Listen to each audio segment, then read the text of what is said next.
네, 최근 지속적으로 강세를 보이고 있는 섹터가 이제 방산주죠. 네, 방산주들 이제 여러 종목들 있겠습니다만, 네, 대표적으로 몇 종목을 각각의 특징별로 한번 말씀을 드리려고 해요. 근데 방산주도 결국은 종목별로 차이가 있을 거잖아요. 그래서 어떤 차이가 있는지, 그리고 순수 방산주는 무엇인지, 그리고 방산 사업을 하는 업체들은 어떤 업을 이제 함께 영위하고 있는지, 이 부분을 이제 같이 볼 건데, 일단 최근에 이제 방산주가 강세를 보인 것은 뭐 실적도 실적이고, 뭐 수출 물량 폴란드를 중심으로 계속 늘어난다라는 얘기도 꾸준히 나오고 있는 상황인데, 지금 글로벌적으로 지정학적 리스크가 계속해서 부각되고 있는 게 사실이죠. 이란이 이스라엘에 탄도미사일 발사하면서 중동 지역의 지정학적 리스크가 계속해서 커지고 있습니다. 그래서 러시아 우크라이나도 마찬가지고, 뭐 이스라엘 팔레스타인 관련해서 확전 양상 이런 부분들이 계속해서 진행되고 있고, 북한의 이제 김정은 같은 경우에도 계속해서 위협을 하고 있잖아요. 그래서 이런 식으로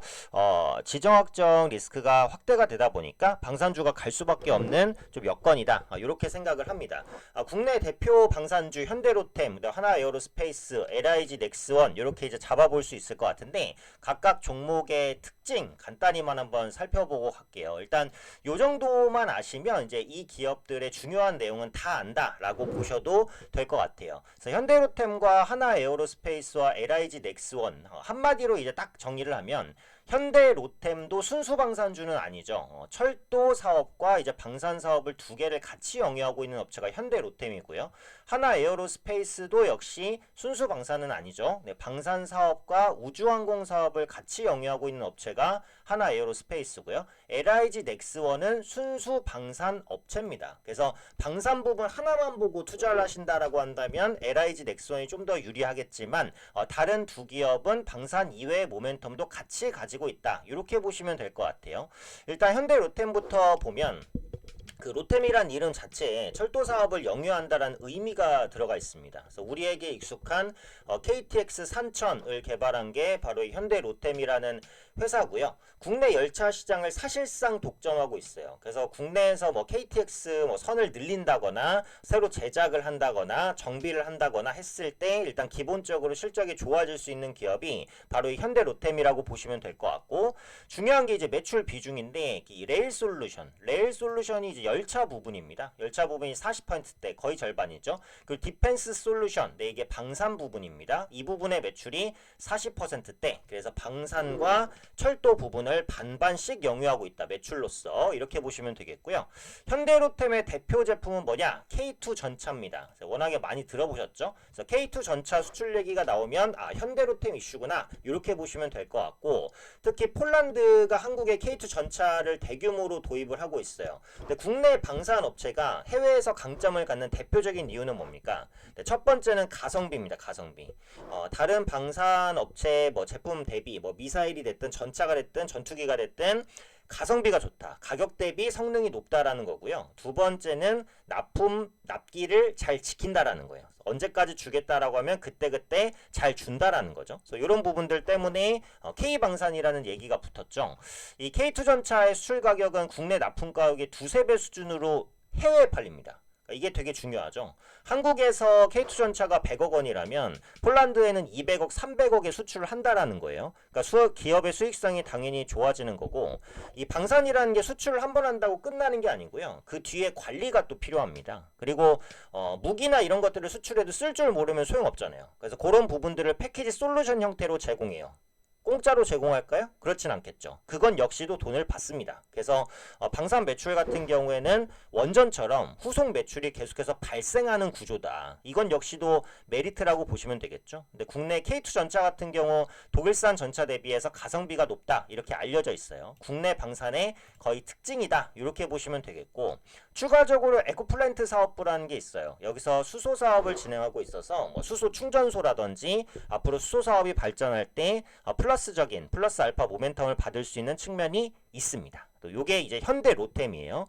방산과 이제 열차 사업을 반반씩 영위하고 있고 대표 제품은 K2 전차, 추가적으로 수소 사업도 영위하고 있다. 이렇게 볼 수 있고요. 하나 에어로스페이스는 에어로스페이스란 얘기가 들어갔듯이 역시 우주 항공 관련된 사업을 영위하는 업체라고 볼 수 있겠죠. 누리호 3차 발사 다들 기억하실 것 같은데 여기서 엔진이라든지 제어 시스템 핵심 분야에 참여를 했습니다. 그래서 이런 부분들을 많이 공급을 했고요. 이 항공기 엔진이라는 게 상당히 고부가 사업입니다. 지상에서 하는 어떤 사업도 우주항공 사업만큼 돈이 들지는 않을 거예요. 네, 그만큼 정말 엄청난 돈이 듭니다. 엔진 가격도 장난 아니라고 봐야겠죠. 쉽게 말해서 뭐 비행기라든지 전투기 하나 가격이 어마어마하잖아요.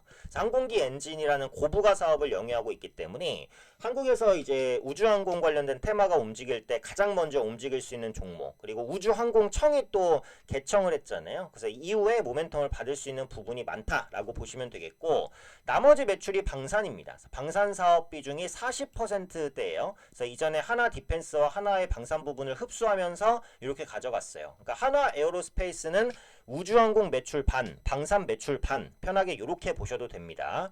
그럼 대표적인 방산 제품은 뭐냐? 네, K9 자주포입니다. 그럼 K9 자주포 얘기가 나오면 하나 에어로스페이스 얘기구나. 네, 이렇게 보시면 되겠고요. K9 자주포는 글로벌 자주포 시장 점유율의 절반 이상을 차지하고 있습니다. 그러니까 상당히 잘 팔리는 베스트셀링 제품이다 라고 보시면 되겠고, 미래성장 동력으로 UAM, 네, 도심항공 모빌리티 많이 들으셨죠?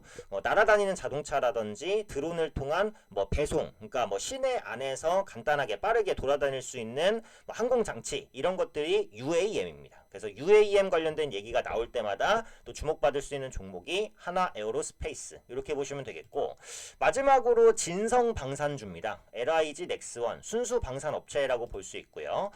기존에는 이제 내수 중심이었어요. 한국에서 이제 그 국군에 대한 수요라든지 이렇게 무기를 팔다가 2022년 이제 아랍에미리트가 미사일을 4조 원에 구매하면서 수출을 본격화합니다.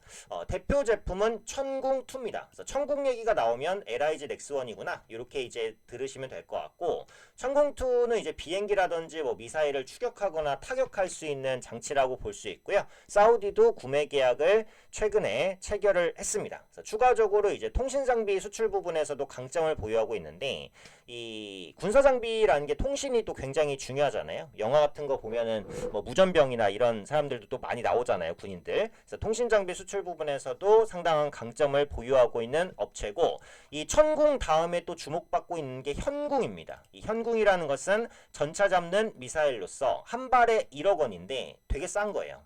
경쟁 제품인 제블린이 3억 원, 3분의 1 가격밖에 안 됩니다. 아까도 말씀드렸듯이 한국 방산의 가장 큰 장점, 가성비라는 것은 LIG 넥스원에서도 부각받고 있다, 이렇게 볼 수 있죠. 그래서 핵심을 얘기하면 K2 전차 나오면 어디요? 네, 현대 로템, 그리고 K9 자주포는 하나 에어로스페이스, 그다음에 천궁이나 현궁은 LIG 넥스원. 순수 방산업체는 LIG 넥스원 뿐이고, 하나 에어로스페이스는 방산과 우주항공 반반씩, 현대로템은 열차와 방산 반반씩, 네, 요 정도로 영위하고 있다고 보시면 돼요. 요 정도의 특징으로 구분을 하시면 아마 세 기업을 구분하시는데 별로 큰 무리는 없을 거라고 봅니다. 이렇게 전망이 종류인데 또 중요한 건 주가잖아요. 네, 대부분 그런 부분을 반영하긴 했어요. 현대로템 보시면 신고가입니다. 네, 매물이 없기 때문에 추가적으로 갈 수도 있고 수급도 좋지만 신규 접근은 어때요? 조금 부담스럽다고 볼 수 있겠죠.